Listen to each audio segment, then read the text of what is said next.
आपण कुण्या पदावर आहोत का, या पदाचा वापर फक्त कागदावर आणि पेन नसावा, पण सर्वाबरोबर राहत असताना अगदी मनमिळावूपणे राहणं आणि संयमी खंबीरपणानं एखादं कार्य करत असताना खंबीरपणानं त्याचं नेतृत्वही केलं आणि ते निभावूनही दिलं. कुणालाच कसल्या प्रकारची या 5-6 वर्षाच्या काळात मला वाटते कुणालाच पुण्यात साध्या माणसापासून ते फार चांगल्या चलाक माणसापर्यंत सुद्धा त्यांच्या हृदयाला ठेच पोहोचू दिली नाही. म्हणून त्यांचं पुन्हा एक बरा अभिनंदन करतो.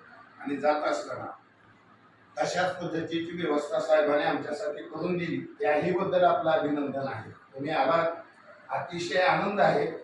कार्य करत असताना खोटं कुणाचं करू नका असं आम्ही कधीच सांगणार नाही. खरं आहे आणि होणारं आहे ते काम सुद्धा आमच्या गावातील लोक फार हुशार आहेत, ते आणतील. खोटं काम या ठिकाणी कुणीच मागणार नाही तुम्हाला. एखाद्या वेळेला एखाद्या ठिकाणी औषध गाठतील तुम्हाला, बाबा हे काम होतंय का, तुम्ही केलं पुण्या पद्धतीने होतंय का, ते करता येईल का, अशी चर्चा होईल.